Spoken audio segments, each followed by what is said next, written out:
ये इसके पंजे हैं, ये चेक करें, ये अलग सप्लाई होते हैं। इसका जो कचरा है ये अलग जाता है। ये सब जो पोटा कलेजी वो अलग बिकती है, पर ये अलग बिकते हैं। ये पूरी पूरी मुर्गी जो है ना वो कमाई जाती है। बेचारी जो आवाम आती है ना, पब्लिक, वो रेजिस्टेंस नहीं करती, वो तो ले जाती है। ये लोग कितनी रेजिस्टेंस भी कर रहे हैं। साथ ये देखें बिल्कुल मस्त मलंग है, क्या है, कैसा है, किस तरह से हो रहा है, इनको कोई वो नहीं है। इन्होंने सब ने मिल के अपनी मोनोपोली बनाई हुई है कि हमने एक मौक़िफ़ रखना है अपना। अभी आपने सुना उन्होंने कहा कि वो जो सस्ता बेचता है वो मुज़र सेहत, फिर वो कहते हैं जी हमारी पट्टी पे कोई ऐसा बेच नहीं रहा। ऐसा कोई बेच नहीं रहा, ये सब इनके सेल्फ क्लेम है और कुछ भी नहीं है। किसी ने रेट लिस्ट ही नहीं लगाई हुई, किसी ने कहा है कि हमें 580 का मिल रहा है, किसी ने कहा है हमें 590 का। ऐसे जो लोग जो कि रेट लिस्ट आवेजा नहीं करते और अपनी मर्जी से बेचते हैं, क्या सिर्फ जुर्माने काफ़ी हैं? 1 से 2 बार जुर्माने अकॉर्डिंग टू लॉ, फिर उनको सजाएं होती हैं। सही है। उनको हम जेल भी भेज सकते हैं। देखें अब कंज्यूमर कोर्ट्स भी बन गई हैं सार्फिन के हुकूक के लिए। हम भी आवाज़ उठा रहे हैं, लेकिन सारे इन दी एंड आप हैं।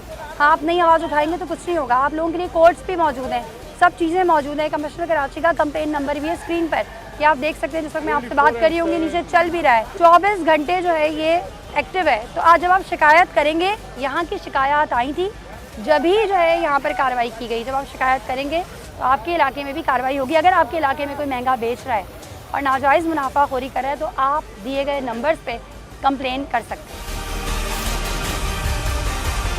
अच्छा ये देखें, आप उमूमी तौर पे हमने देखा था जब एक जगह जब काम होता है तो सब लोग अपने रेट सही कर लेते हैं। आप डिटाई देखें, अभी तक जो है ना वही रेट जो है वो मेंशन हुए हैं। और आगे चल के आपको दिखाती हूँ, आइए मेरे साथ।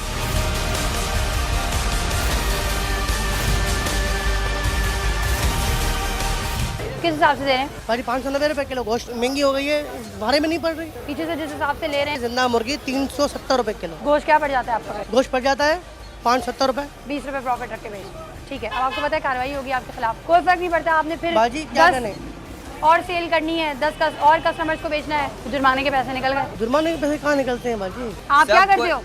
कचरे का कारोबार। ये मुर्गी का कचरा, हाँ। तो ये भी बिकता है ना? क्यों नहीं बिकता है? कितने में बिकता है? 40 रुपए उठाता है। 40 रुपए किलो। कितना दुकान से निकलता है एक रोज का जो बेचते हो? कितने किलो बेचते हो? 30 किलो 25 किलो ऐसे निकलते दिन में। आपने कभी कंप्लेन की? कंप्लेंट करते भी हैं तो उसका भी कोई सुनवाई नहीं है। देखिए सुनवाई होती है। अब आप देखिए पीछे हम सारे प्राइस जो है ना, ये देखें इनसे मिटवा रहे हैं, चेक करें आप, ये सारे रेट जो है ना मिटाए जा रहे हैं। और जो कमिश्नर कराची के रेट हैं उसके हिसाब से प्राइस जो है यहाँ पे लेके जा रहे हैं।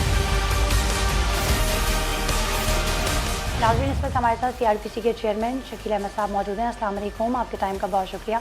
अच्छा शकील साहब, हमने ये देखा, अभी हम मार्केट में हमने विज़िट किया और ये देखा कि कमिश्नर कराची की प्राइस लिस्ट का नामो निशान भी नहीं है। लेकिन ये हकीकत बात ये है कि ये लिस्टें बनती हैं, इसमें हम भी कहीं ना कहीं अपना शायद एक रोल प्ले कर देते हैं। लेकिन इसका जो एहतराम है या इस लिस्ट को आवेज़ा करने की बात है या उस रेट पर बिकने की बात है, ये तो मुझे लगता है कि पिछले कुछ 1.5-2 साल से ख़त्म हो चुकी है। क्योंकि रीज़न्स ये हैं कि ये कहते हैं कि जी बस हमने एक काम था वो निपटा दिया, अब उसके बाद आवाम जाने, वो बेचने वाला जाने, अगर वो उसको उस रेट पे देता है नहीं दे।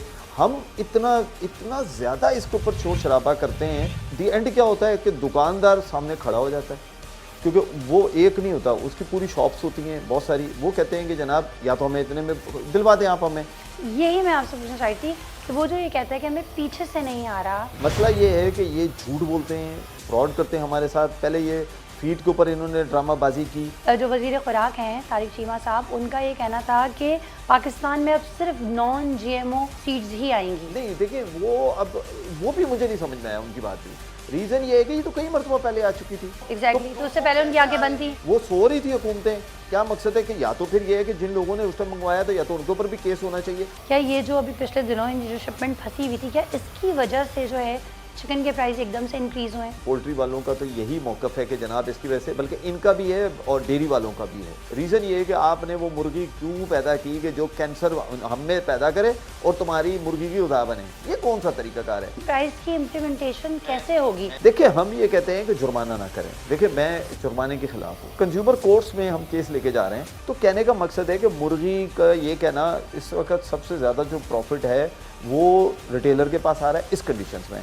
लेकिन जो डेयरी फार्मर ये जो पोल्ट्री वाले हैं जो इसकी फार्मिंग करते हैं, कभी भी वो रेट नहीं बताते जो असल होता है। वो ये कहते हैं कि जी रोज़ाना खुलेगा रेट, तो हम ये कहते हैं कोई सट्टा है जिस रोज़ खुलेगा। आप क्या समझते हैं सारिफ को फ़ायदा कैसे हो सकता है? देखिए, सारिफ को फ़ायदा एक तो ये है कि मैं आपके चैनल के थ्रू ये भी कहूँगा कि ज़रा जो चीज़ें महंगी होती हैं कोशिश करें कि उसकी जगह अल्टरनेट कोई और चीज़ पे चले जाएं। लेकिन हमारा अलमिया तो ये है, जो चीज़ महंगी हो जाती है सबसे ज़्यादा उसी के यही पीछे तो भागना शुरू हो हमारे जाते हैं। साथ सबसे बड़ी ज्यादती हमारे साथ तो यही है, यही वजह है जिसका ये फ़ायदा उठाते हैं। आपका जो जायज़ प्रॉफिट है आप लीजिए, लेकिन सारे को एक्टिव होना पड़ेगा। सारे पूरी दुनिया में जिस तरह सिविलाइज है, आप खड़े हो जाए, मैं गारंटी देता हूँ पूरी दुनिया में हुकूमतें बदल जाती हैं कंज्यूमर की पावर से। कंज्यूमर इतना ताकतवर होता है।